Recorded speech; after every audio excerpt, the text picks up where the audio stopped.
Welcome to the new media show. We're back. Doing the new media show again. People are actually going to listen to this junk. We do it live? We're live right now. We'll just do it live.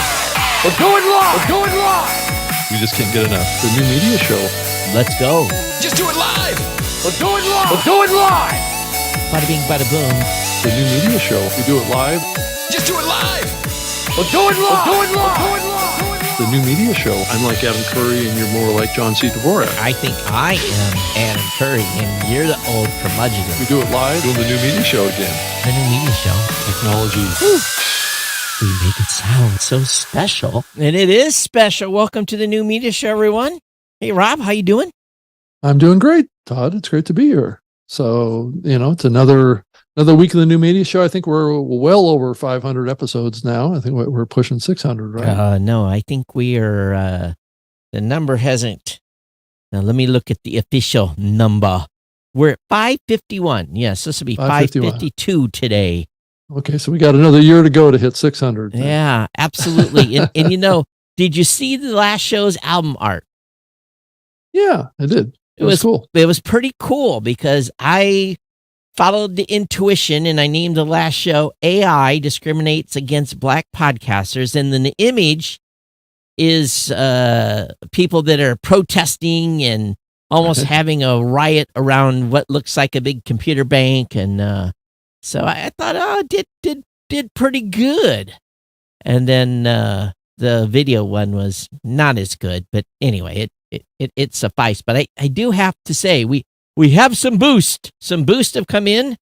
The boost have come in, and we've had some. Rob, you have achieved getting some comments. I have. Yes, I've achieved. Yes, you have. Well, I've go. Reached some level of notoriety. Is that what you're telling me? Yeah, it says Rob.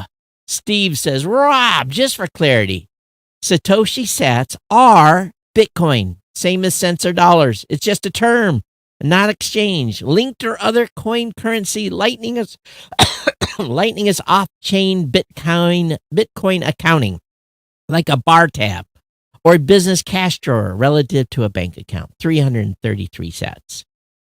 I think we're splitting hairs on that, but that's okay. Well, it is Bitcoin. It's, I know it's Bitcoin. I've always said it was, so it's all right. 100 sats from Weather_Brain. Great content. Right. Dave Jones says, I show 14,049 megaphone feeds in the index. And I don't remember what we were talking about. This is what I get for not watching the live sats during the show. I think we were speculating at one point in a past episode about how many feeds or shows are in Megaphone. And I just don't know that we knew an exact number. I think we threw out some numbers. Okay, so 14,049 sats for 14,049 feeds. And then I think we maybe had mentioned a number like 40,000 or something like that. And I think he's correcting us. Yeah, I never thought I didn't. I kind of knew what the number was, but I don't ever want to reveal all my sources. Well, it's an interesting number actually to think about from the context of the hosting platforms. Yeah. Megaphone has been a platform that has been fairly, much an exclusive club. Yep. So that explains a lot of why you see a 14,000 number versus, your platform and Lipson, whatever, being in the more than the 80,000 range. So we're not more than 80,000. We have 80,000 use a variety of our tools. We don't have 80,000 exactly across your whole tool set, right? It's the same thing with like a Lipson or a Podbean or whatever. They're all, even Buzzsprout's in that 100,000 range too, as far as shows that people are publishing in there. I mean, there's a lot of accounts in all these platforms. It's the same thing with Spreaker too. They've got a lot of accounts, but none of them are really full podcasts. That's right. Doing very much. Yeah, right. There's over 600,000 user accounts on Blueberry, right? That are classified as podcasters, but that site's been online for a while too. So a lot of those accounts haven't been logged into for years. So it means nothing. Right, and if you think about the numbers that we see every week, is that there's only like 200,000 shows that are actively updating every week, that kind of gives you a kind of a broad picture of what's happening in the media across all these hosts. That number means nothing, Right. And especially the 4.4 million shows really means absolutely nothing. Right. Dave says 12,000 says, come on, Todd. We all know the reason Blueberry closes at noon on Fridays, so y'all can listen to Podcasting 2.0 at 12:30.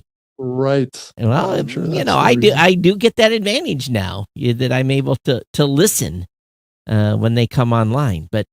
And then here's the Adam Curry came in with 10,000 sets. AI is like talking to an intern. Quote of the show. So anyway, we did have some activity.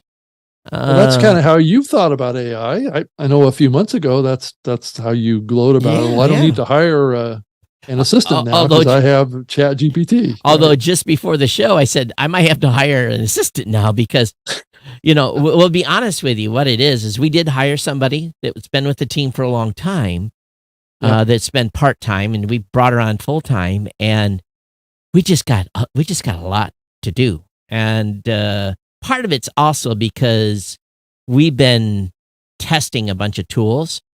I'm not going to mention the tool, but I'm about to write a very big check. I mean, a very big check for a tool. A check I don't normally write. For a third-party tool that you're going to integrate or something? Third-party tool we're going to use in the platform. Okay. Yeah, and not. So is it more of a back-end thing, it's or going is to be? kind of a It's going to be. front-facing It's going to be for Blueberry. It's not for the podcasters. This is got it. It's a tool that you're using as an organization to better manage your business. Okay. Right. So, and that one was like, go to the board and say, hey, I need a check with this many zeros on it, and 3 meetings later and, much discussion. So, but there's some really, really cool stuff out there. And, so is it, I can poke and prod you on this one a little bit. Nope. Can it? Nope.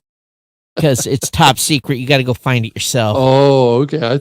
I was going to use some generic acronyms to describe what it could be. I'm not making any commentary whatsoever. Okay. But you did though, right? But that's okay. Yeah. We'll let you off the hook here.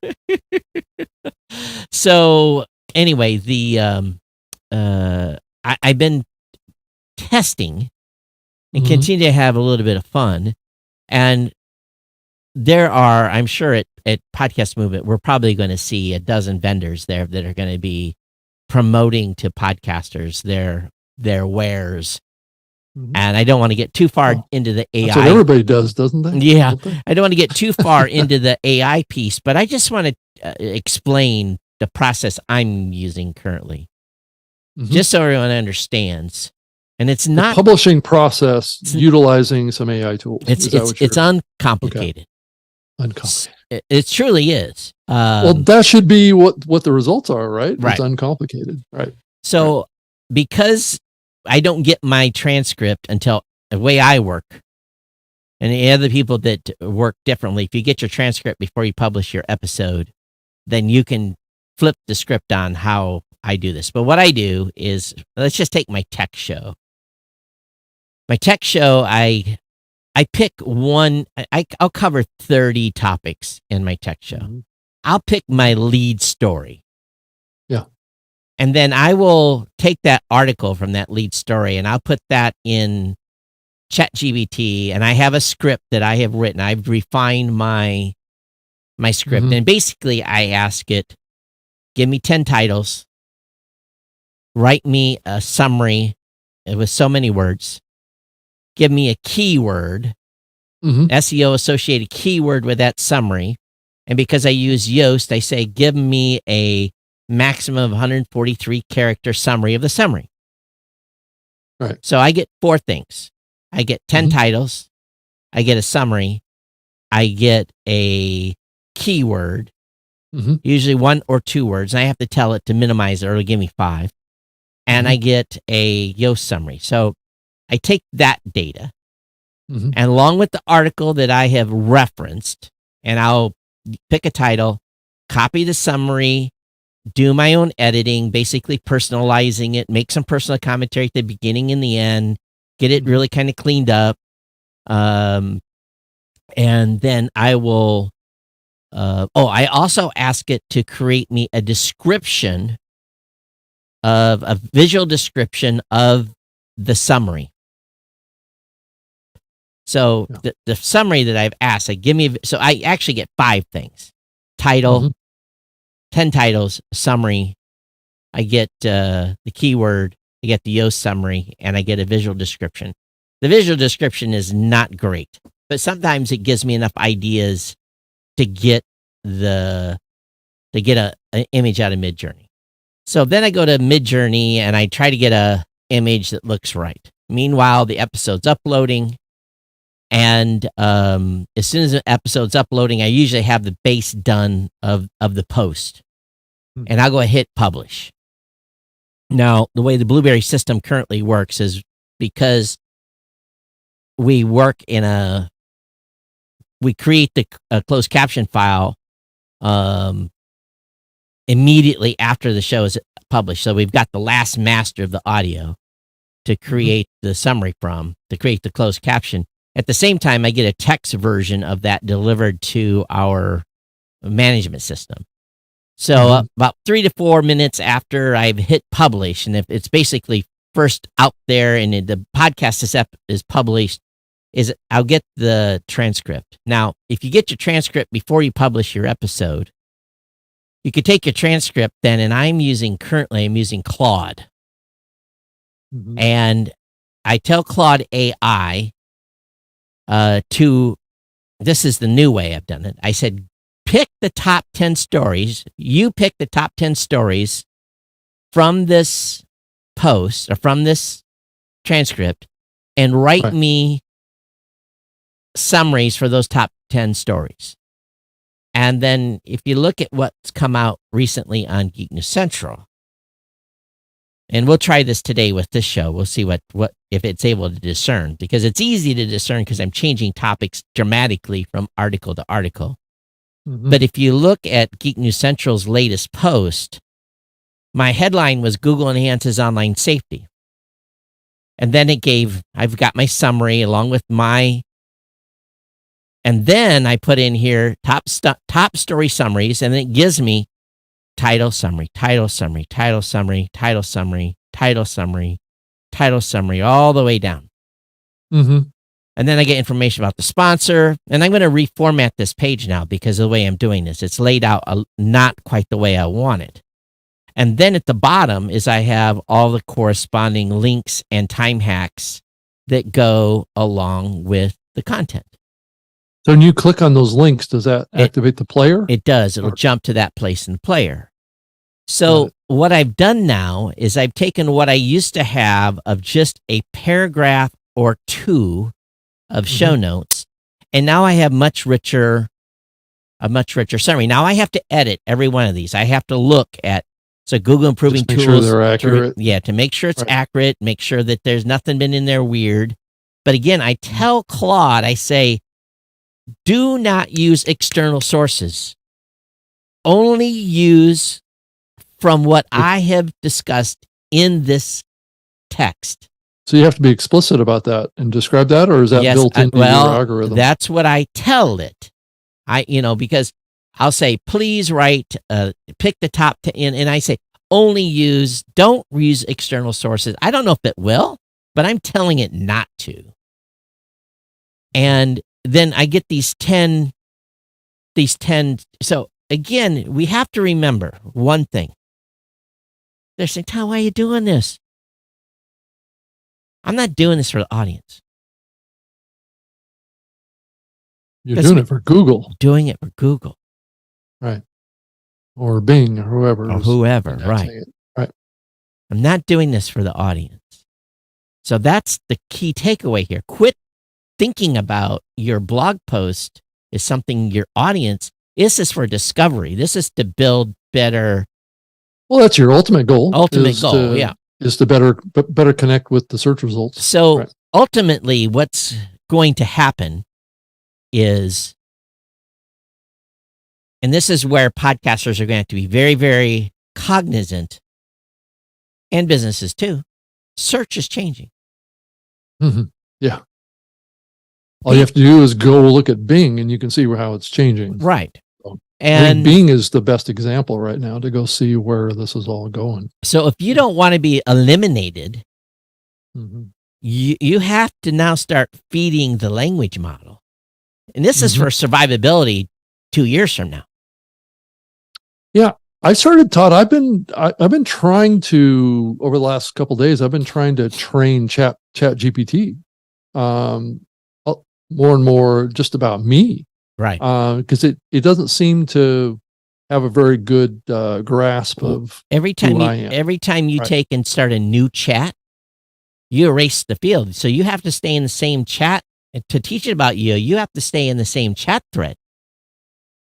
Yeah, but the question, and this is what I've been testing it, is whether or not it remembers.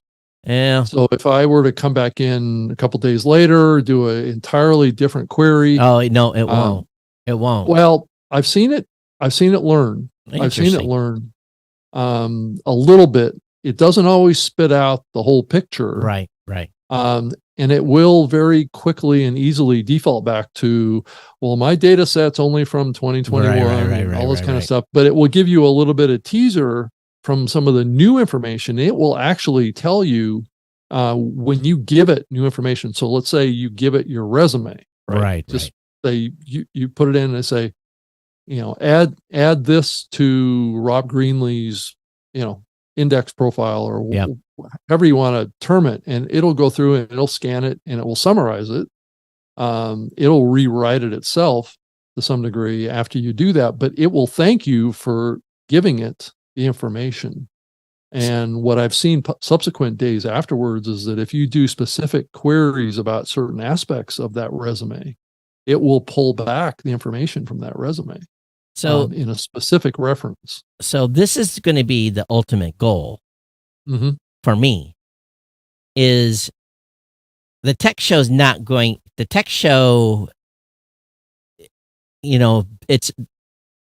better is the thing to do is almost ask a question and answer, or say, what has Google done to enhance online safety tools? That's almost what the title of the episode should be. Versus Google enhances online safety tools, because people are going to be Googling what has Google done to improve online safety tools. Right. And if you are a source that is trusted, you may end up as the part of the quote that the language model will look at later on and maybe link to you. So if you're now doing a single, let's say you like this show, we talk about 3-4 topics typically on the show. How do I get what we've talked about during this show to a 1,500 word blog post? Description. Right. That goes along with it. Not 500 words, 1,500. Well, that's what you do with this episode every week now, is you get a summary output. But the summary output currently, we're only getting about, maybe last show you have to do the word count 400 or 500 words. Yeah. It wasn't that big. Do you really want to have too much more than that? Yes. Because things have changed. For Google. But the key is it has to be good content. And it has to be, okay, so what I did on GNC, and again, I'm experimenting on my own SEO here. So, if I do this wrong, I'll make sure everybody knows I screwed myself. Is what Google, if you think about Google and some of the top ranking search pages, you get these very long articles that talk about this, this, and this. And usually, let's be kind of frank, most people probably only read the first page of data. They don't get too deep into the meat. Well, that's where my question comes from, is that once you get beyond about 500 words, you've probably lost it. It's kind of like long form content sometimes. But you get a lot of people listening to the first half, but not the last. Right. So again, I think that it's an experiment over time, whether or not this extra metadata is going to make a difference. It may make a difference to Google, but it may not make a difference to humans. And the humans, we don't care because... Well, you do ultimately. Well, we want them... For me, I want them to get to the website and click play or follow or subscribe. Exactly. That's the goal. that's the result aspect of this. I don't know, Todd, have you gone and played with the Bing search capability that has the integration with DALL-E? It's okay. I don't know about you, but I got into a conversation with the AI at one point where it was probing me questions. Well, that's a little weird. It was like saying, well, tell me a little bit more about this part of what your inquiry was because about. it's trying to build a better, because it's about the prompting. You have to learn. My prompt now is about. My point is it was prompting me. I know, but give it a better prompt. But that's right, because you didn't write a good enough prompt. So, well, yeah, but that's all. That's not exactly, that's not a solid comeback on that, because it is, because it's very subjective, right? That may be the prompt that you wanted to create. It may not, and it's prompting you for more information, but you may not have thought about it even considering that information. If you want demonstrated results again and again and again for a repetitive task, you have to write a good prompt. Yeah, but how does the AI know what's good or what's better or what's worse? I never let it take its own data. I feed it data. That's the difference. I'm not arguing that point, but the AI is just probing for information based on what you gave it, no matter what you give it. Right. Well, it should anyway. Well, then that's a problem. Why is that a problem? It's taking what you've given it that maybe will always be imperfect. But I don't want it pulling out finer details based on its intelligence. I don't want it to be injecting stuff that it thinks it knows. Well, that's why it's asking you. It's looking for that information so it can be more accurate. Then again, you didn't give it a good enough prompt to begin with. Well, okay, we're in a similar scenario. The problem with that is, well, then we'll see what happens. Again, I'm just telling you my process, and as soon as something starts asking me questions, then I'm going to get suspicious. Why? Why does it need that when I have given it the data that I want it to work on? Well, that's another question, which is, do we want to limit AI's ability to do what it's told, or can it have some intelligence itself and delve deeper into those topics that you haven't if it delves deeper, to fully communicate? If it delves deeper, then that means it's pulling from its information and putting something on the screen. Not necessarily. It's probing your head to create, I guess what you can say is a better prompt. Well, again, I'm using this for a use case and creating the blog post for a podcast episode. I'm not going to get into the use cases of doing research. Well, other stuff. That's probably a different use case. Yeah, so, I mean, if you're using this AI just to pull information out of a transcript, then that's a different use case than actually having a conversation with the AI and delving into a topic of, the human survival in the age of AI, right? Having that conversation with the AI is going to be one where there's going to be a back and forth. Well, the human survival of your job is what's important right now. And being able to write great prompts and be the subject matter expert. I think we're a few years off from mass amounts of people losing their jobs. I'm getting emails, people that listen to my tech show that says outside of the United States, there's already mass firings happening. Yeah, but is that happening for economic reasons or is that happening because of AI? It'd be happening because of AI. You can't separate those things entirely. When a company fires copy editors, copywriters. Well, okay, for certain type of jobs. Yeah, of course. Those are going to be specifically to what AI does. Well, they're going to be gone. And knowledge workers. Again, those were knowledge workers. Automation is coming, right? There's no question. People that have been doing freelancing out and basically doing nothing but being content writers, they better hurry up quick or they're going to be extinct. Well, it's going to be copy editors, not writers, because they're going to still have jobs for a while. The people that are the subject matter experts, if you are not a subject matter expert in the content you're creating, you better not use these tools.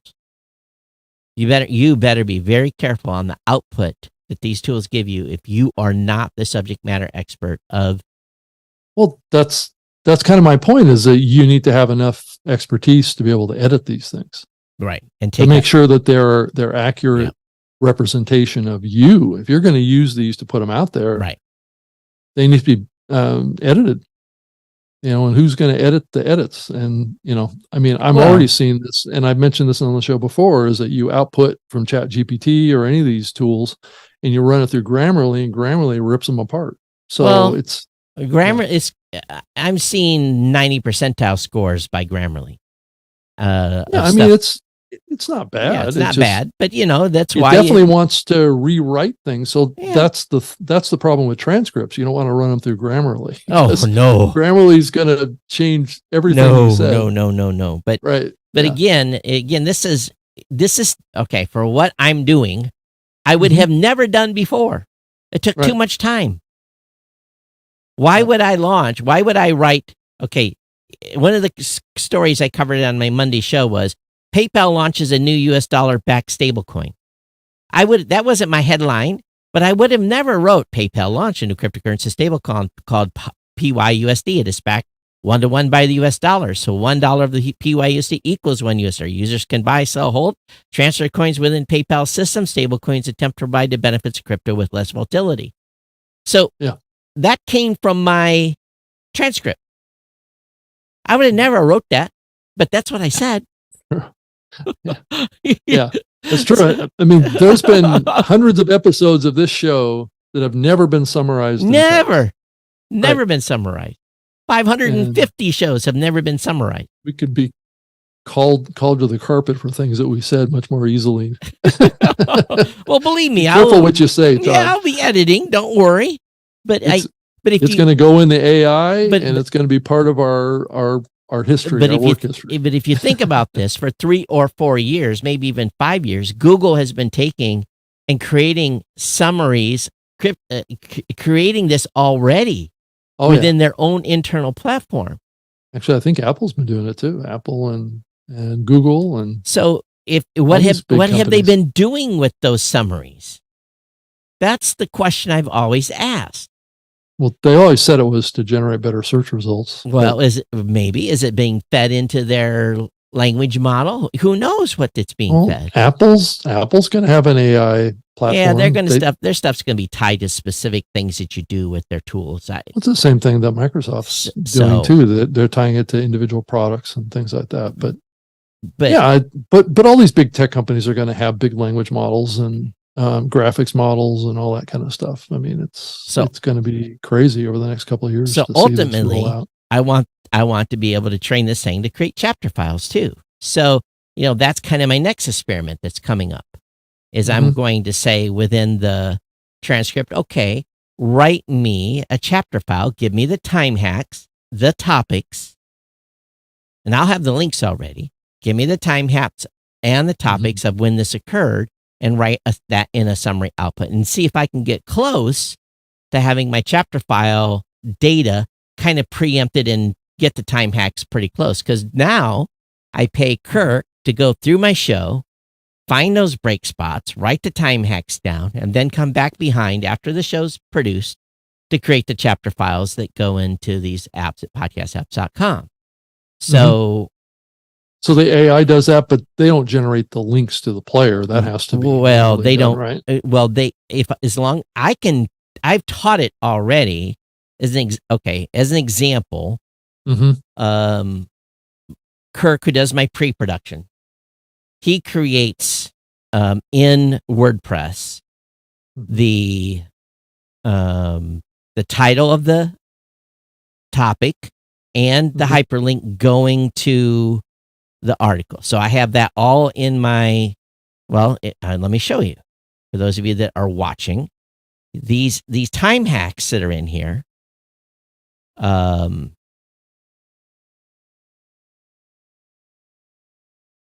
so when this show's published, all of these links, PayPal, Bing, Mr. Beast, the next CEO of Tesla, all these links are already in the show notes when I get ready to publish the episode. He's already got that preloaded in there for me with those hyperlinks. And then he comes in behind and adds the time hacks to these articles. Mm-hmm. And so what I want to happen is just have the AI generate them. Right. Generate the time hacks. So how do you get the AI to know? Is that a prompt? Well, I just have to prompt it. It's something I haven't experimented with yet. So because I have an actual closed caption piece with second by second time tracking, it should be able to tell me. It should be able to take that file and say, okay, here's the hash mark.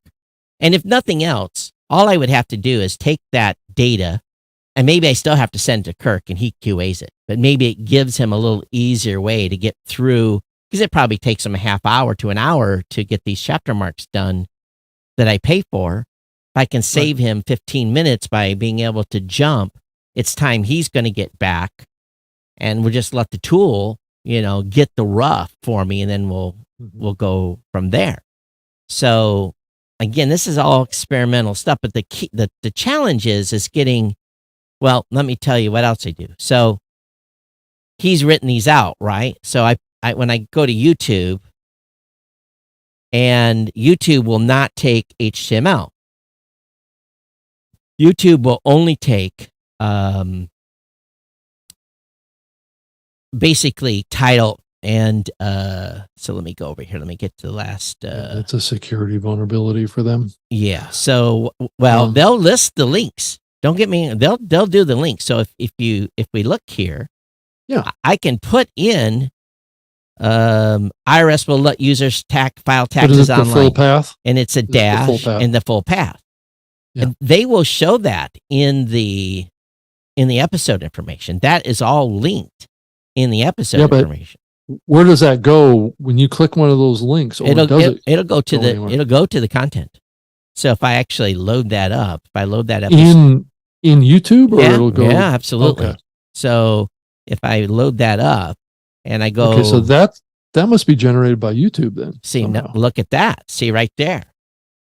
Right. But it won't let me create, and that's a clickable hyperlink. That will not. So basically what I've done is he's done the work already. He's actually got an HTML on the blog. But what I do then is I have ChatGPT strip the HTML and give me title link.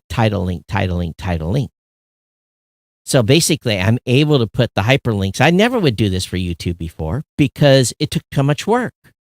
I would have to write the title, put the link. Well, he's already done that in pre-production for me. So I just have it strip the HTML and give it to me that way. So it's just these little things and that's why it's taken now about 15 minutes longer to produce the show notes, is because I'm doing these extra steps, a stuff that would have took hours and hours and hours. So yeah, right, it's a high value time, is right? What you're saying. So right. And maybe you guys are tired of hearing about this stuff, but I'm just telling you the little tricks I'm using to try to up my game and basically having a more polished show notes. Yeah. For Google to chew on. And again, the content is this content that everyone's listening to is what they come for. They don't care about the links. Right.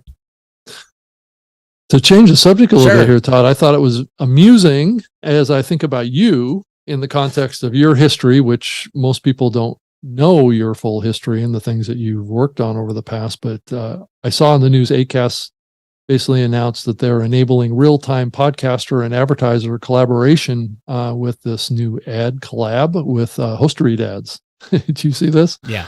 And it harkens back to my memory of the platform that you built like 15 years ago that kind of did a similar thing. It still does. It still does? Okay. Yeah. So you're still actively using it in your platform? When we have ad deals come through. Yeah, absolutely. So, I mean, did you see this? Is it I haven't looked I haven't looked at their tool. Carbon copy of what you were doing? But essentially what we did, the way our platform worked was I would put in, okay, example. They come to me and say, an advertiser can come to me today and say, Todd, we want to reach these types of shows. Mm-hmm. So I go into our campaign advertising management system Mm-hmm. and CAMS, and I put in this criteria, and it gives me a list of shows that meet the criteria. And I do that. And then I pick the shows, it adds it to the campaign. We produce that list that goes back to the advertiser. The advertiser, usually this is kind of the sequence. The advertiser looks the shows over and signs off on them. And then we use the system to email the podcasters and say, hey, here's the deal. Come into the system, review the requirements. Here's the terms. Here's the copy. Here's the frequency. Here's the start date. Here's the end date. This is how much it's going to pay. If you agree, click here, and you've signed the contract, and you're off to the races. Yeah. So when did you build that tool, Todd? Because I was just reading this Acast thing. It says this platform enables podcast hosts and potential advertisers to collaborate in real time to create host read sponsorships. 2007. Yeah. This new product simplifies the podcast host read sponsorship buying process for podcasters and advertisers and the sales team alike. They figured out that they can't scale. Well, that's what everybody's been trying to solve, right? Is the scaling issue around host reads. And I've had that since 2007. I know, right? But everybody has the same problem with this: is that podcasters don't answer their emails. That's right. I set rules up. Basically, if you don't you get cut off if you don't answer within 72 hours. 72 hours. Right. They come in and say, "Oh, that offer's gone." Yep, it was. You had a 72-hour limit to respond to your email. That deal's done. So it's already shipped. That's a question that I have for Acast. Does Acast have that response limit? Shh. Don't tell them. Tell them about it. They have to find the hard way. They'll figure it out. And then there was, and then that's why there's a separation now at Blueberry. If you've agreed that you'll check your email every day looking for an email from us, we will give you a higher percentage of the advertising dollar. If you've agreed, you'll respond in little gamification going on there. If you respond within 24 hours of the inquiry, you'll be at a 70% rev share. You get a little gold star too. If you respond outside of 24 hours to the ad deal, it's 50%. Right. So we cut your commission just because you are not looking at the email for us. Because what happens is, you know how this works. Friday at 2:00, my phone rings. Hey, Todd, it's the 23rd. I got to move $10,000 worth of inventory in the next 5 days. Can you help me out? Yes, I can. Over the weekend. Weekend. I want to launch this immediately, launch it tomorrow. Yeah. And there's been some sketchy things that have gone on under those circumstances before. The people's trying to spend the rest of their budget because someone else didn't move it, right? I love those calls because I'm like, we'll just have to include this in an extra 5 more shows, but the client didn't know about it. So it's just like, and they don't, just go, run, blast off, take care of it for me, do the spend, those, I love those. Yeah. Because I just load them up. Right. And go. Run it 3 times instead of 2 times. Well, no, we only run. We don't run that way. I know you don't, but so some have done that. I've seen it firsthand happen in the past. So it's by long past. Okay. Well, they're trying to figure out how they can scale beyond 10 shows. Well, if they have to hit a certain impression in a certain time frame, if they don't hit that impression number in that certain time frame, they don't get paid the full campaign. That's right. They only get paid. They lose out on money. Right. So there's a big incentive to say, well, we're going to hit that deadline no matter what. But you still have to have either you. I won't tell you. Okay. Now I won't even say anything. Acast has to learn the hard way. Yeah. But you got to count on them paying attention to the email you sent them. And it does appear that this tool is biased towards dynamically inserted host reads. So I think that's the game that they're playing here. So it isn't the true organic, live read type of situation, though it could be. I just don't know if the tool enables live reads. The problem with that is then you're adding an extra step. That podcaster has to fire a studio up. Right. And record these spots. And upload them. Right. Then they still have to do their show. And if it isn't, then they're going to have to, and it doesn't explicitly say this difference. All it talks about is booking a host read campaign. All it says. So it doesn't really talk about this differentiation between whether it's pre-recorded or live read. Right. I don't see a differentiation in the press release here. Because before, and we've talked about this 100 times on the show, we used to have 500 shows on an ad campaign because it took 500 shows to move the volume. Yeah, right. And then on the other end, the old days. And on the other end, I automated the payment system too. So everyone got paid by PayPal. Right. And the money would come in. We would verify all the numbers. We'd put it into the system. Matter of fact, it was all automated. And all I had to do was go, push a button, and everyone would get their PayPal payment. I didn't have to do individual. It was everyone's PayPal. I had everyone's W-9s. I had everything in the system to be able to, because we were only 5 people. Well, matter of fact, what was I? I was running sales. I was running ad campaigns. I was wearing 5 hats. We didn't have a team, so we had to have a system that made it easy. That's why I have no more hair. Yeah, so I don't know. I mean, there's a lot of details about how this new system works that they launched here. Well, as you get into the details of this, right? They should have called me. They could have licensed mine. Yeah. It's already built. Because the truth of the matter is the host reads the devil's in the details. And I think anybody that's been around long enough realizes that. So there's advantages of doing the pre-reads. Uploading definitely enables you to have more flexibility on hitting those impression targets. Yeah. If it's pre-recorded, then if it's baked in, you're kind of baked in, right? Yeah. Your outcome is fixed based on the variability of episodes that are listened to or published, right? Dave Jones says 10,000 sats. The PIC. Is shedding its sales guy. Oh, yeah. That might be that's interesting. Yeah. Todd, did you hear that the Podcast Academy just launched their own podcast for the first time? Oh, wow. Good. It's called Podcast 360. Oh, okay. It's going to have different hosts and different guests pretty much every week. That's going to work out well. How do you do that? A lot of scheduling and coordination, I would say. Yeah. Okay. Well, we'll see how the show is. You going to get us over there so we do an episode of it?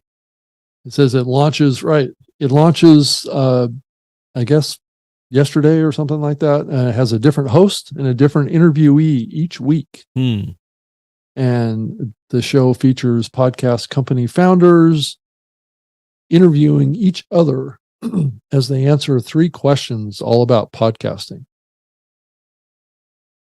I don't know what the 3 questions are yet. I guess we'll have to tune in to find out. Yeah. Okay. Well, we're fast approaching podcast movement. Yeah, we are. It's going to be here. Dan Franks is going to join us after. Okay. So it's too busy. It's Mackenzie mentioned that I'm going to go ship stuff. I'm like, what? You're shipping? They have a warehouse you can ship to early and get everything in there. But, it's right around the corner here. And I'm just like, it's never ending. When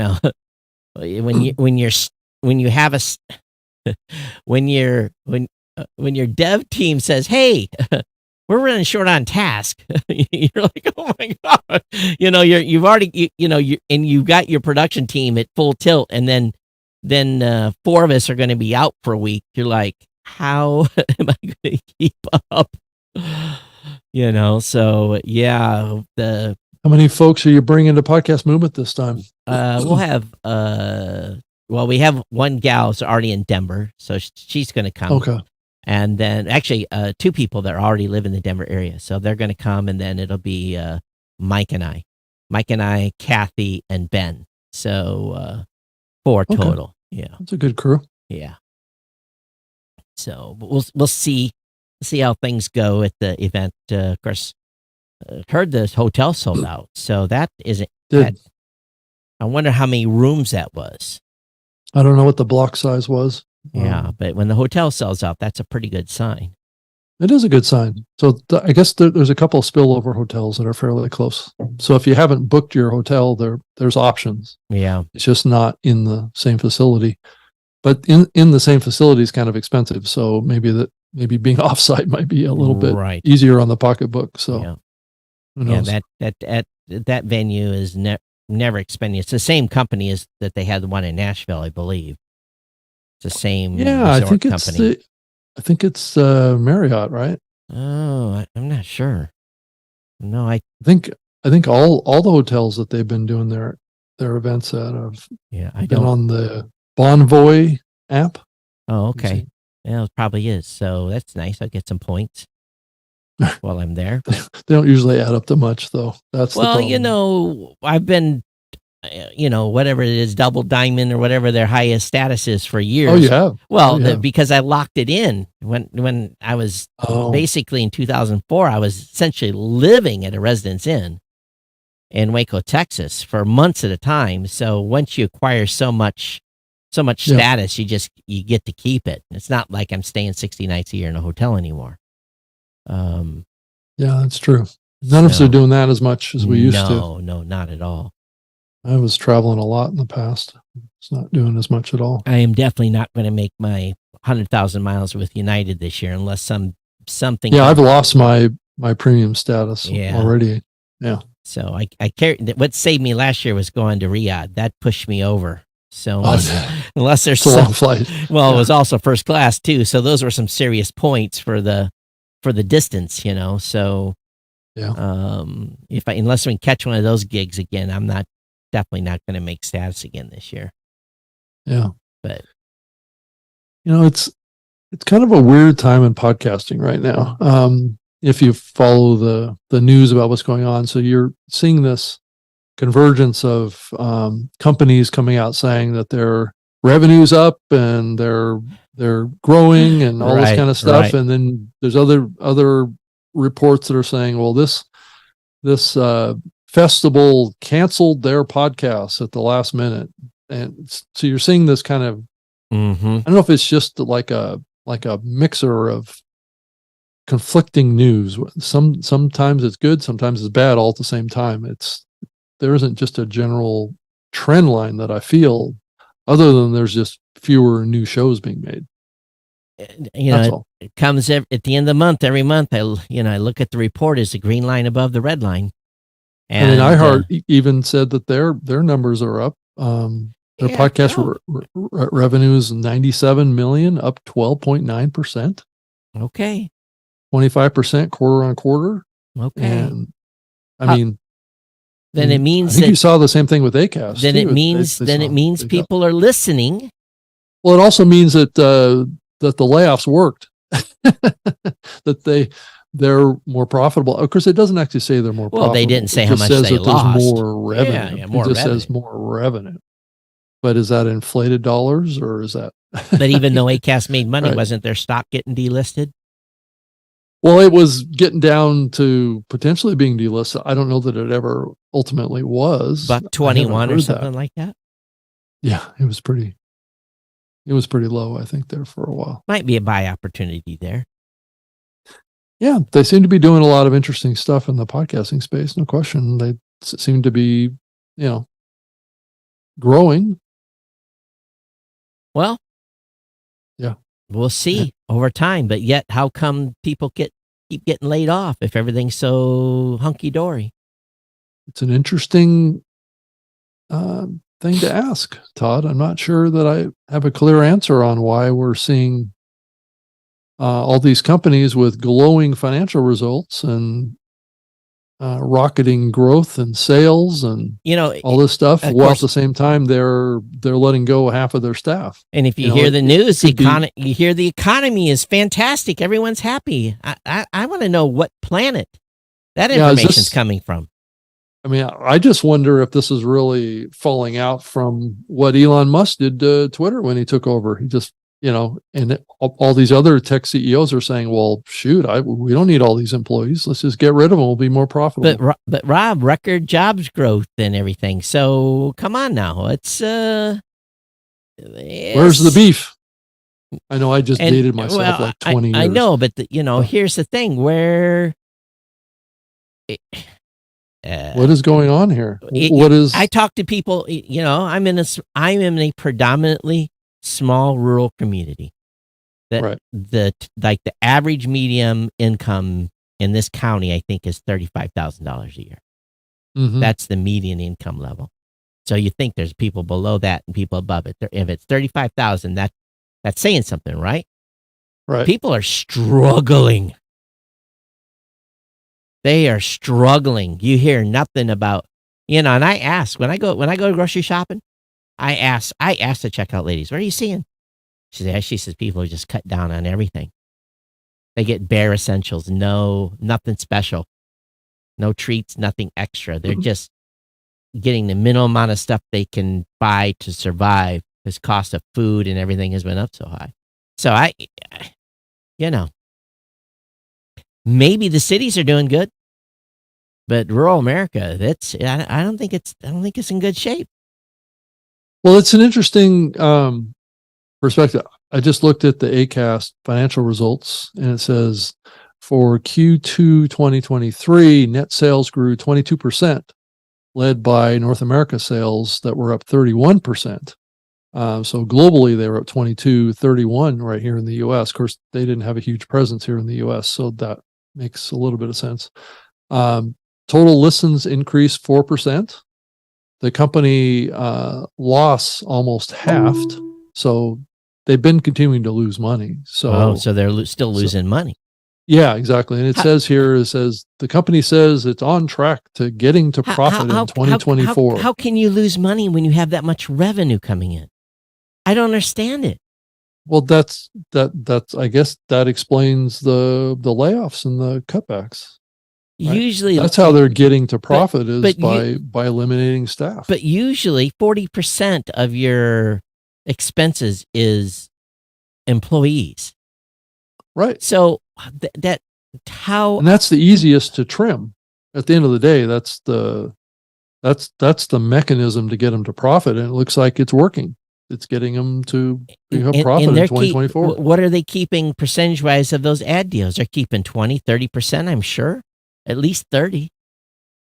Yeah, that's like the industry minimum. Maybe 50%. So if you've got, what did they say their ad revenue was?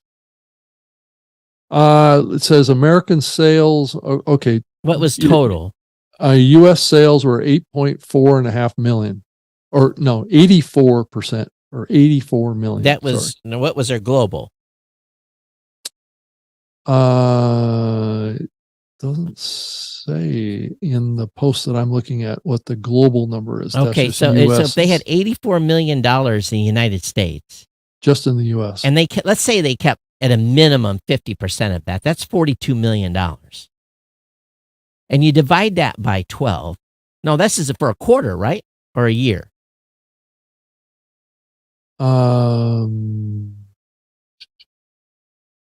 Doesn't it does mention that's quarterly results. Okay, so think about that. All right, so 84 million, they kept 42. Let's just say they took the max of 50%. That's 42 million divided by 3 months. And they can't get profitability at $14 million of keep it money every month. Something is wrong. If I had $14 million a month of just advertising revenue. Well, that's probably hosting and advertising, but yeah. But okay, they're hosting. Let's say that they're hosting. Their hosting's no more than Their hosting's $50,000-$60,000 a month. Maybe. That's what their hosting costs. Okay, so another $40,000 for ad delivery. Mm-hmm. Let's just say $250 for hosting and ad delivery. They still, come on. That's $13.75 million you still have if you're keeping 50%. Unless they're working on smaller margins. I don't get it. How many people do they have? I don't know. I can't. Yeah, what's their head count? So I don't know. I guess I've just been used to running lean. Running really, really, really lean from a staffing standpoint. So it's looking like their total company is $201 million for the quarter. Yeah, it doesn't say it's annual. Even if it's annual, come on. That's That's 100. actually a lot of revenue. That's a lot of revenue. Right. And you're working on an ad business where it's pure profit because you're keeping a percentage of that ad revenue. Yeah. I mean, I hope that our numbers here, I mean, I'm looking at their statement, but their statement is out of Sweden. So it's always kind of couched in this Swedish dollar versus the US dollar, and it's back and forth. Well, if you saw their full financials, which should be if they're listed on the SEC, we just have to go look at you can see their full financials on what they're where they're spending money. So it says that the operating loss was $112 million. Dave says 10,000 sats. You can get to unprofitable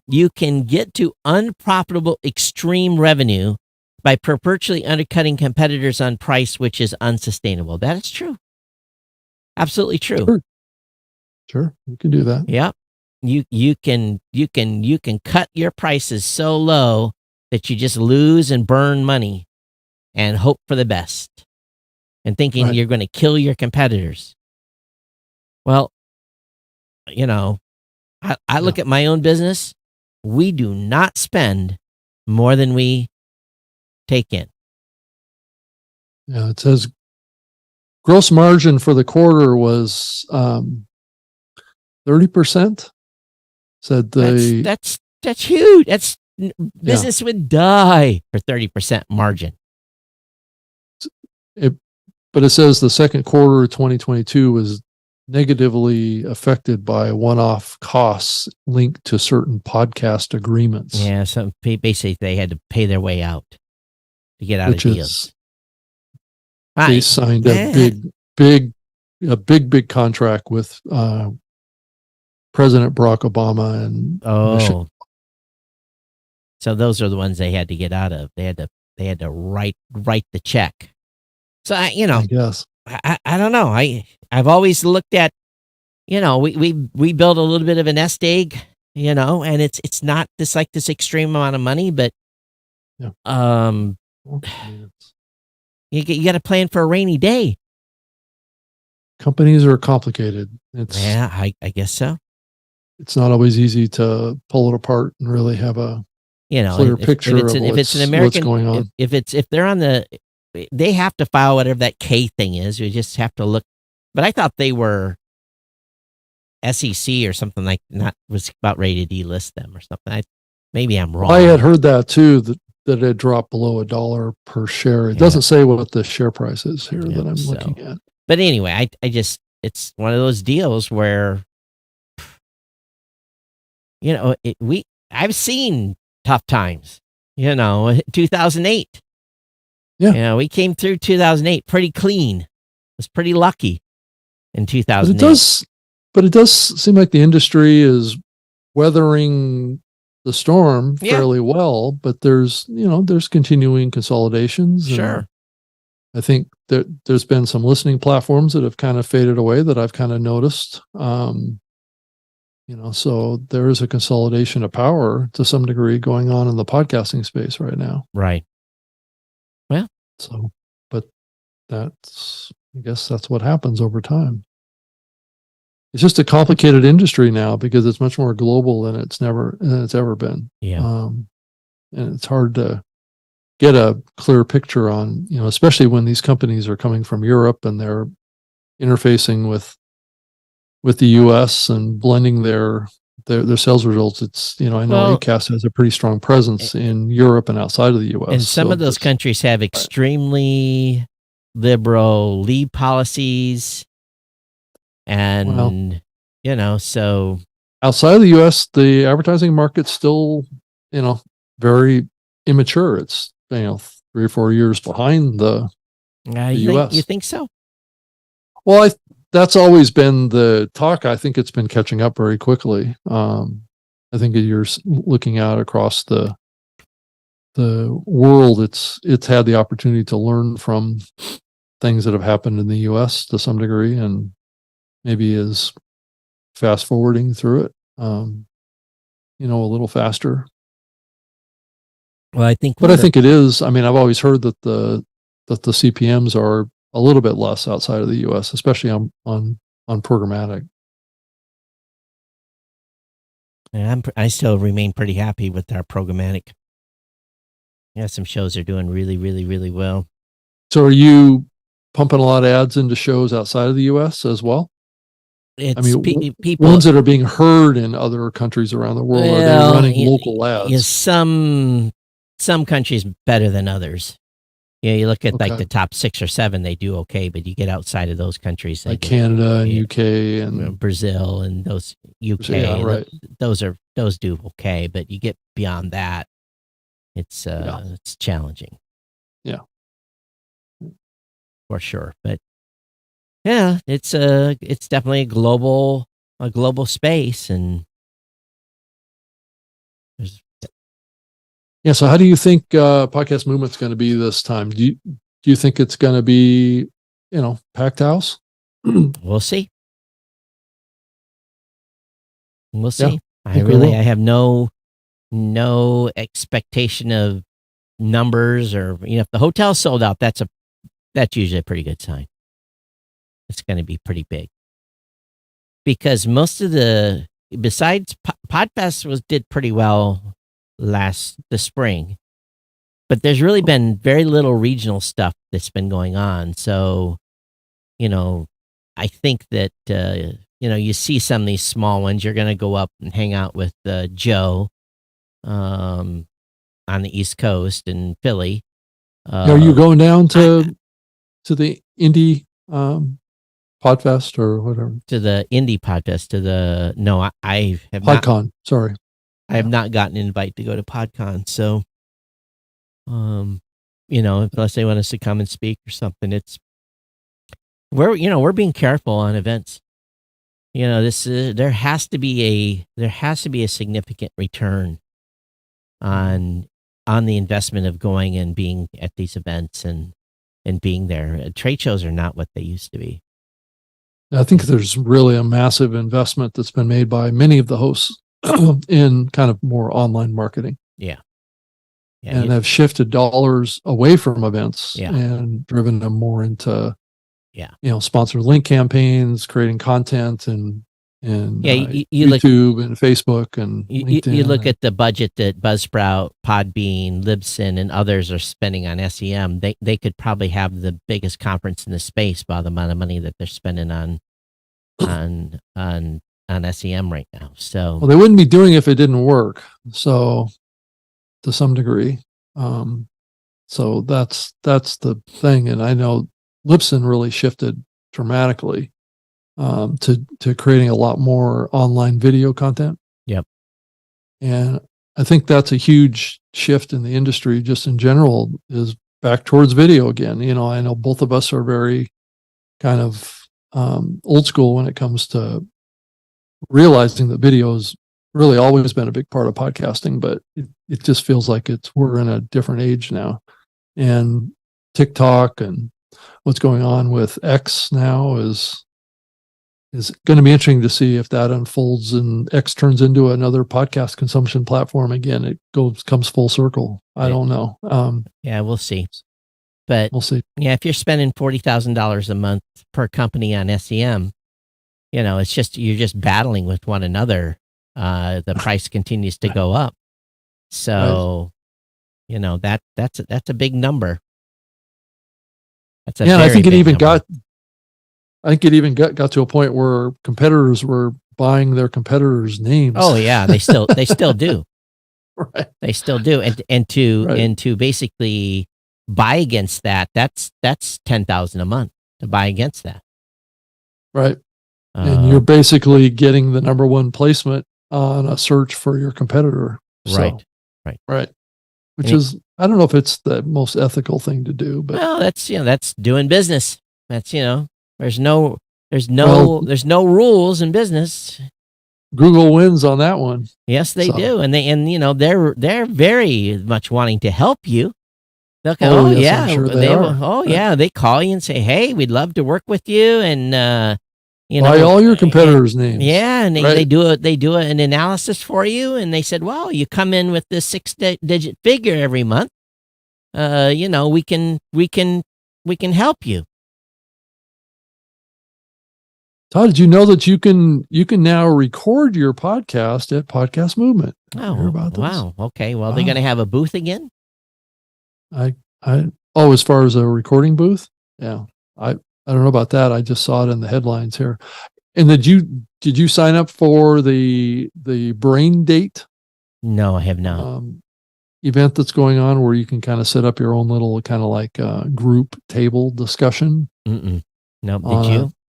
Yeah, I signed up for one. So I didn't even pay attention. I didn't even know they were doing that. Got an email from Dan and Jared saying, "Why don't you go in and sign up for a Brain Date?" So I went and signed up for a Brain Date. It's on the 22nd at 1:30 p.m. in the Brain Date Lounge. Oh, okay. Well, should be fun. We'll see. So are you getting anybody signed up to sit at your table? I've got a couple people already. So well, make sure you hand out some blueberry flyers and just kidding. Yep. Why not? Sure. I'm a free agent now. I can. That's right. I can fly the flyers everywhere. Yeah, you need to get signed up for an affiliate program before you go, and get your promo code so you can earn from those referrals. That's right. So I can host another one of my podcasts. I can just host it on Blueberry because I have. Yeah. I can just scatter all my shows around to all the hosts, and it keeps everybody happy. Yeah, there you go. I just need to start, enough podcasts. Yeah, like you'd have enough time to do 10 podcasts. Right. Well, I do feel like I'm on that track right now. So, yeah. Well, I see what you're doing. I'm glad you got all this extra time. So I got all sorts of this extra time. Yeah, right? Absolutely. It's called complexity now. So that's the problem. Yeah. You need an AI to help you with your schedule. That's what you need now. I've been on the hunt for an AI assistant for a long time. Oh, really? Haven't found a good one yet. No, there's a you need. I'm sure Scoble's getting you hooked up with all the different newsletters that are good. Oh yeah. So, well, I'm still looking. I know he points me in certain different directions too sometimes. So I'm starting to create some 360-degree video content. For his platform that he's building too. He's creating a new show called Unaligned. Right. So I'm doing some stuff with him. So a couple of things. A podcast awards slate was announced. I don't know if anybody went and looked at that, but we announced the slate on Monday. And this is definitely awards time of the year. Yeah, right? it is. Got to get in and get their show submitted. There was something else I was going to tell you. It just slipped my mind. Oh, and there's morning yoga too, Todd. So if you want to do that at Podcast Movement too. No yoga for me. And then an unofficial meetup, so you can do that too. Well, the unofficial meetup will be at the bar. That's where the real work gets done anyway. I'm going to try and set up a couple of unofficial meetups too. So and we hosted a beer thing at the booth, so we'll have beer being drawn and pints being given away. That's going out the same time as the new media show. I know, isn't it? That's part of the reason why I only want to do the show for the time that we've. Yeah, it's going on the same exact time. I think 4:15 to 5:15 on the 20. Yeah. 3rd, 22nd. Whatever day it is. Yeah. Right. So that will be a interesting time, but it is what it is. People will be wandering around talking to everybody.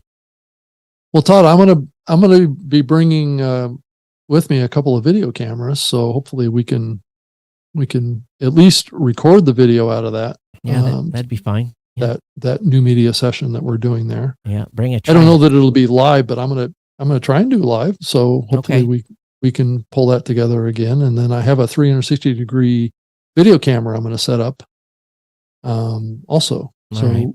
we can capture the audience. You ever edited a 360 video? I do it all the time, Todd. Oh, okay. Yeah. All right. I have the camera back here behind me, but I've been doing some talks with AI founders using this. So I'll put it between us or off to the side of us a little bit. Yeah. And then I have a couple of wireless microphones. Nice. I'll put on them and me, and then we just start doing the interview with this thing, capturing everything 360 up and down, all the way around us. And then I get into the software and I point to various places in the 6K video that comes out of this thing. Gotcha. So it creates like a 2-camera shoot, what it does. Well, I officially sold a domain today. The what money domain was that? Geek.live is what I sold. Geek.live. Yep. Why would you sell that? Someone made me an offer I couldn't refuse. Oh, this is one of those situations. One of your paydays for the squatting. Yes. Exercise. It wasn't squatted. Okay. It was pointed at geeknewscentral.com. But it was pointed at live.geeknewscentral.com. But I don't have a stockpile of domain names anymore. I used to, but 332 now for me instead of 333. Wow. So that's a big renewal bill every year. And I have some of those new top. I got a whole bunch of really good top level domains. So I was actually auction them off. Huh? I didn't mention it on the show, but podcastingnews.com went up for sale, and I'd been waiting for that domain to go on sale for 10 years. I think I own Podcaster News? I think I own Podcaster News at one point. Yeah, I own Podcaster News. I've had that from the beginning. You did? Okay. Yeah. Okay. I was thinking of something else. So I wanted Mobilecaster. That's what I owned. So I wanted podcastingnews.com, and the last I've heard, well, I don't know if I can legally say, there's still bidding going on for it. I think there's 2 people bidding for it. That's my prediction. I know I'm pretty much for sure one of the persons, but I have a feeling I knew who the second one is. But I made my offer, and I offered $5,000. And that was what I was willing to pay for it. And they wanted significantly, more. Let's just put it that way. And but my ace in the hole is I own podcast.news. So does it really matter have podcasting news when I have podcast.news as a domain name? So Todd, this Gaylord Rockies hotel that Podcast Moves can be held at looks like quite a facility. It's going to be another one of those gigantic hotels. Yeah, it's just like the one in Nashville, but everything will be running because COVID's over. We'll be able to get food this time. Well, it's probably more like Orlando. I think it's more like Nashville, to be honest with you, because we stayed at the Gaylord was what we stayed at in Nashville, wasn't it? Yeah, but it doesn't have an atrium around it. It's all like ski chalet type design buildings. So it doesn't have a big, massive atrium, though there's probably a little bit of atrium in there. Yeah. But it's a different part of the country that we've ever done a podcast movement before. So if someone wants podcast.news, don't eat me, James Cridland, they can make me a very big offer.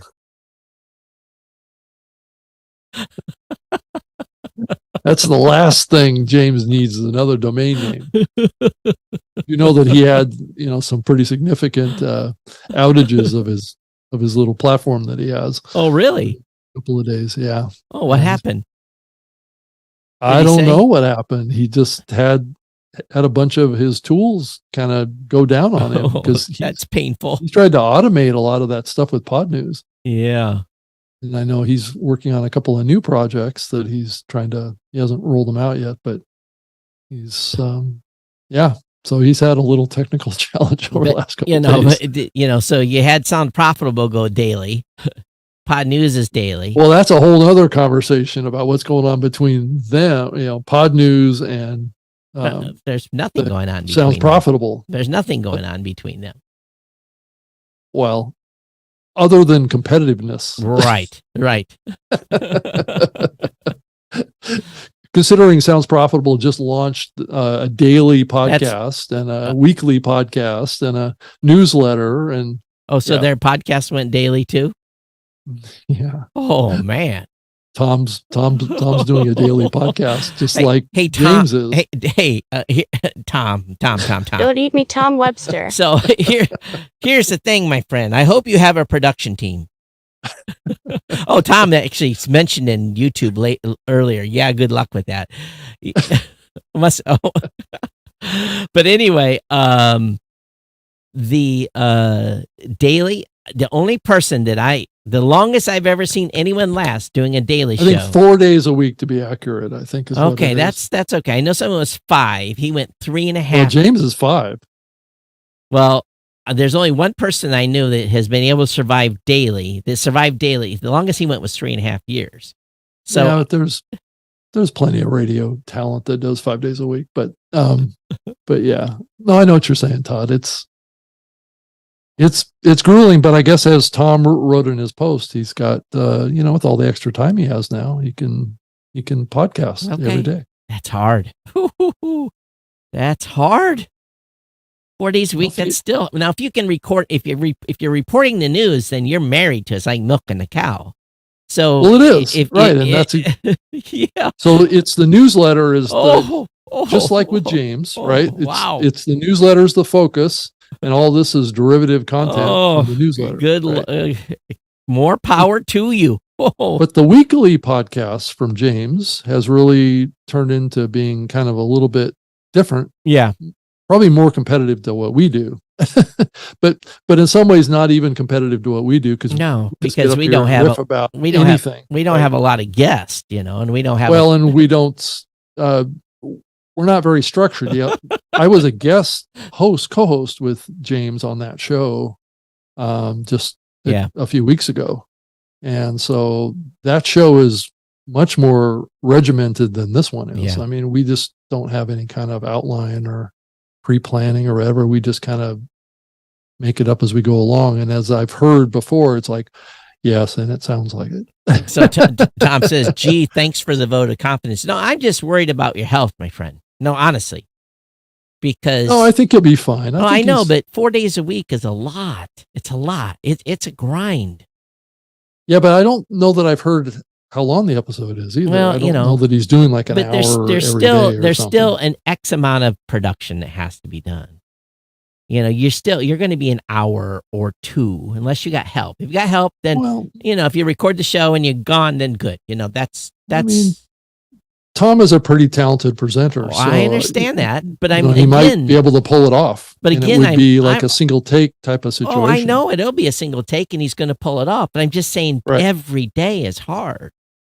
It is because I've been with James when he travels and he does his shows before. We've traveled on the same airplane before, and he'll get off the airplane in some faraway, city in some airport somewhere and have to go record. In Europe, and he'll sit down at a coffee shop and he'll hold up his little microphone and say, on Pod News today, I've sat there right next to him as he's done this. So he's actually, doing that wherever he goes. And that's kind of what Tom's going to have to do if Tom wants to travel. So. I know Mike Dell just sent us 3,303 sets. And I know a podcaster does 2 a day, 7 days a week for the last 5 years. Wow. 2 a day. Wow. So Tom said Tom might be able to pull it off, and basically we're going to add that Rob Greenlee. We will add that to our testimonials. Awesome. I think here's the key. Awesome. If you ever want to co-host, Tom, I'm happy to come on and here's the key with you. Be honest with you. Here's the key. I was diehard, doing 2 shows a week, no matter where I was at, no matter anything. For 5 years, I did 2 shows a week, come higher hell water. I didn't miss an episode, except when my dad died. So I got to a point where I said, that's enough.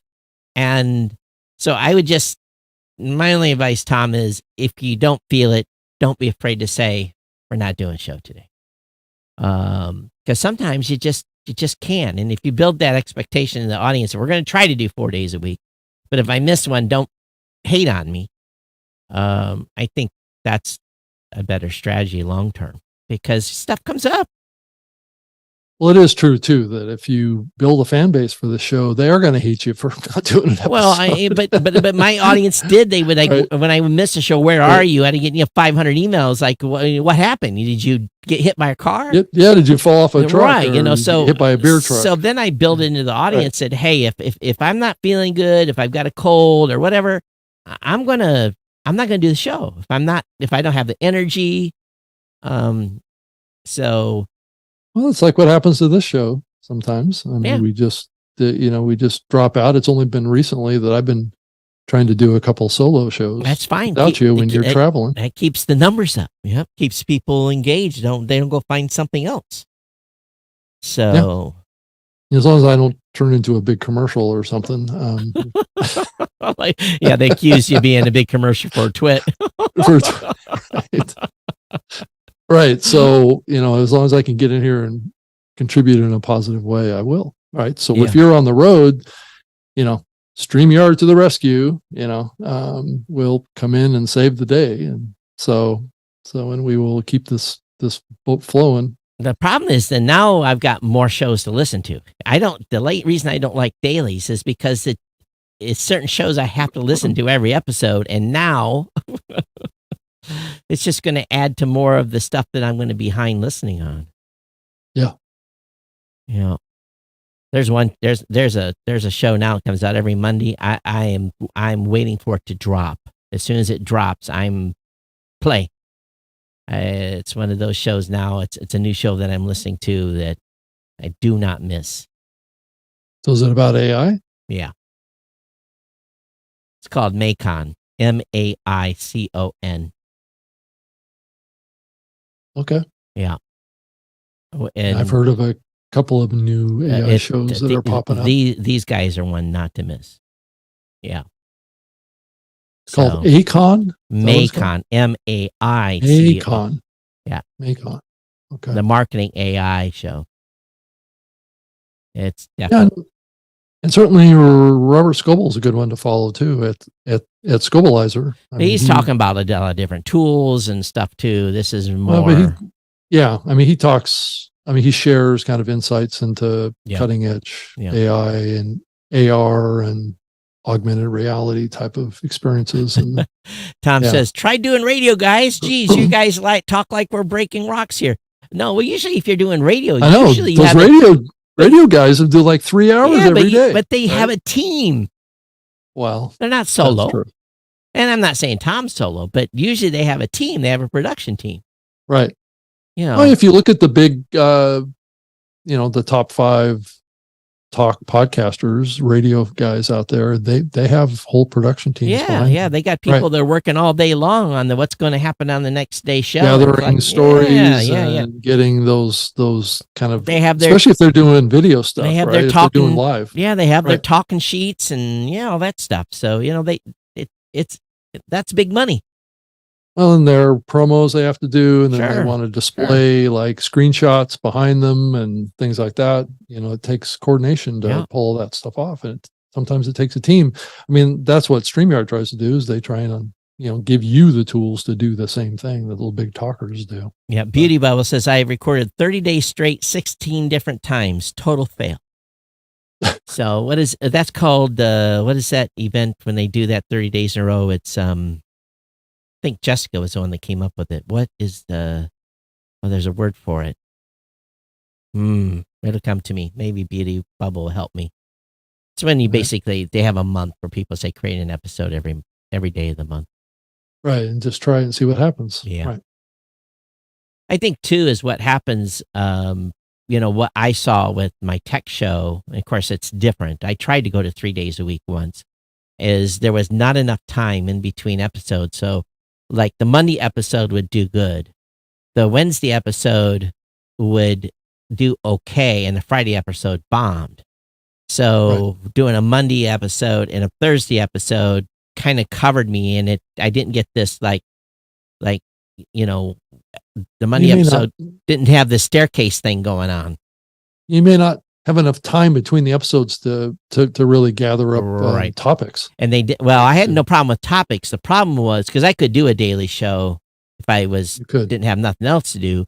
But the challenge really was because the way the audience consumed the content, they didn't get through the entire show before the next one hit, and so they weren't listening all the way through. They would listen to 3/4 of the episode or half of it, and then they would bounce to the next one. Yeah. Unless you do shorter content. Right. She said Vita is one, Vlogmas is another, Beauty Bubble Rants is another. Oh no, but what is the 1 month event?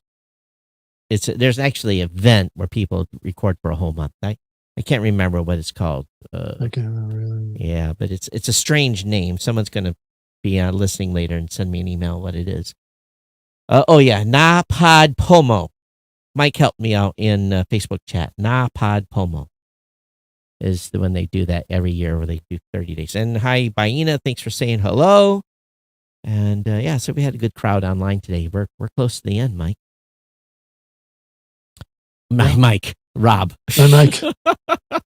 You're confusing me with Mr. Mike Dell. Yeah. So, Hey, we want to thank those of you that have been boosting the show today. Dave, primarily Dave and Steve, and thanks for the boost. And they're doing that through a modern podcast app at podcastapps.com. That's right, a modern, not a legacy podcast app, a modern podcast app. And you can pick one of those up at podcastapps.com if you want to be involved in the Value for Value thing, just like we've done during this show. We've had comments come in live and lit, and we've been live and lit this whole show. So consider that. Matter of fact, if you do, I made this offer on Geek News Central as well. If you try a new podcast app, I will send me your Lightning address, send me an email to todd@blueberry.com. I will send you some Satoshis to use to try. I will give you some, I'll send you over some free so that you can play with this technology. And so again, grab yourself a new podcast app, whether it be Fountain, Podverse. Those are the two. I think that's how we're going to have to grow this, Todd, because I think it's too hard for people to buy Bitcoin. It's not hard. 3 minutes. I found it hard because they wouldn't accept my cards. No, that's weird. I've used my debit card. I've used Apple Pay. No issue whatsoever. What app? It's Albi. But buying through their use the app. Use whatever Fountain or whatever app you're using to buy the Bitcoin. That's the way to buy the Satoshis. That's the way to do it. It's the bank wouldn't clear the transaction. Well, that's the problem. Again, don't buy through Albi. Buy through Fountain or buy through the app to get the sats in the app. Don't buy on Albi. Set your wallet up on Albi, but don't buy sats on Albi. I've never had an issue, and I replenish on a regular basis. So, yeah, I mean, it is more likely to get a complete transaction on a debit card. Yeah, debit card for sure. But it's only like a 30%. I mean, it actually says right on the website. It says, using a traditional credit card to buy Bitcoin is maybe declined. They don't. They don't allow you to debit buy card. Yeah. But a debit card has a 30% higher chance of clearing. They don't let you buy money orders with a credit card. So it's the same type of thing. No, but their process allows you to submit it and put it into the system, and hit the submission purchase. Yeah, I would only use a debit card or Apple Pay, Right. one or the other. Yeah. So it's a little bit of a glitch, but if you can set up a wallet Mhm. and then be able to get Satoshis from someone else sent into your wallet, then you can start accumulating Satoshis Well, in you there can- without having to go outside and buying on the Well, open market. I'm not going to send you 100,000. I'm going to send you some to play around with it. Well, I've got 1,200 and I'm open now. So, Okay. you know, it got me open because I went in and participated in the app that Okay, that pays you. Sam was Yeah, involved in. 1,200. It's That's okay. nothing. I know It's it's nothing. nothing. I'm sitting in a balance of 3.1 million. So Right. It's like yeah, 26 cents or something. right. Crazy like that. Right. But So you know, I'm not even buying a stick of gum. So we will redistribute the wealth here a little bit. We want you guys to try this. So podcastapps.com and let me know what your fountain address is. And then, again, please have an app so that we can, that you can use these effectively. Right. Sean says Todd will bribe you to try out podcasting 2.0. It's actually what it's going to take is for people to test it and see what it's like. I think, we want people to see what this is, and boost another show. Don't boost this one. Boost another show that's doing podcasting 2.0 and see the reaction that audience that host gets. So it's just like chat, right, or better, right, because you're giving value back. But if you want to donate your time, your talent, or your treasure, let us know. Rob and I can always use extra hands over here for promoting the show. So, all right, Rob, let's get out of if you here. ever want to make us a new jingle, if you're tired of us saying, we're going live, if you're tired of it and want something new, we're all here. So yeah, I've got a whole bunch of different ones to play, but one of them's close to being copyright, so I have to be careful on playing that one, especially when we're live like this, because I think it uses a bed that it's a little sketchy. So yeah. I'm Todd at blueberry.com, at Geek News on Twitter, at Geek News, at geeknews.chat on Mastodon, or actually X, or whatever we're calling Twitter now. Feel free to send me an email. Rob? It's definitely X. You can find me on X at Rob Greenlee and robgreenlee.com. Trust Factor is the name of my podcast, and I do a bunch of stuff on YouTube nowadays and doing a bunch of stuff with StreamYard. I did a couple of their channel shows over the last couple of days, and they're launching a new podcast. So I don't know if anybody knows about that yet. I probably shouldn't have said anything, but they're starting one eventually here. Is it actually going to be a podcast, or is it going to be a YouTube channel? Well, it's going to be video and audio. Oh, okay, good.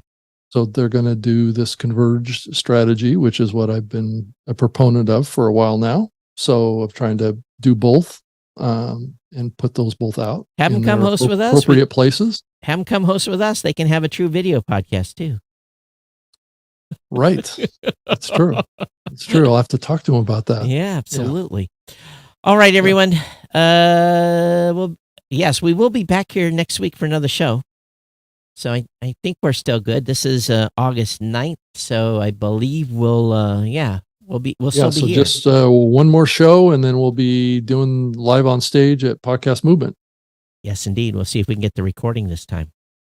All right, everyone, thanks for being here. We'll see you next time here, and thanks for hanging out with us today. Tom, Beauty Bubble, Vaina, Mike, those of you in chat, thanks for being here. And but anyway, we'll see you next time here on the New Me Show. Take care. Oh, what are you going to say, Rob?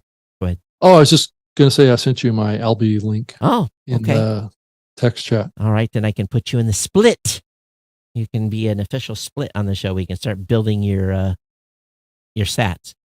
All right, everyone. Right. We'll see you next time. Take care. Okay. Bye.